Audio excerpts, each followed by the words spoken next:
Beverly Hills Cop 3, 1994 action comedy, third part of the Eddie Murphy franchise, this time around directed by the infamous John Landis.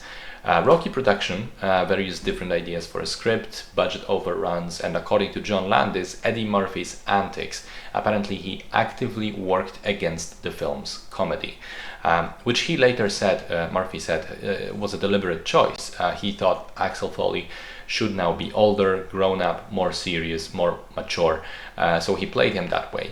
Also worth noting, he was trying to transition at the time to be a more serious action star akin to Denzel Washington, so that may also have been a contributing factor. In any case, Murphy promoted the hell out of the movie, hyping it up at the time as the best one in the series. It wasn't received that way, quite the opposite, and years later Murphy started admitting that it's not very good and he wasn't in a good place at the time mentally after a series of flops with his previous films.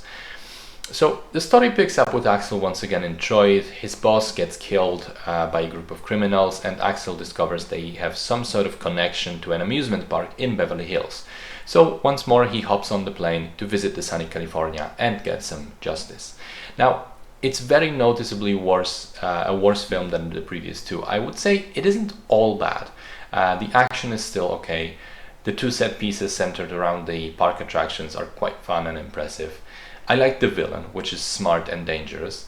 I like the side characters, which are colorful and fun. Particularly Bronson Pinchot's search steals away the scene at the security convention completely. But at the end of the day, there is one element sorely missing, and it's Eddie Murphy's comedic energy. And without that, the film barely works, at least not as part of this particular franchise. To me, the highlight of the previous movies has always been the scenes of Axel bullshitting various people and using his charisma to get what he needs.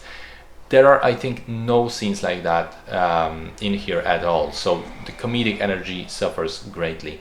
So at the end of the day, it's not like I suffered through the movie. I don't think it's terrible, but it's nowhere near as fun as its predecessors.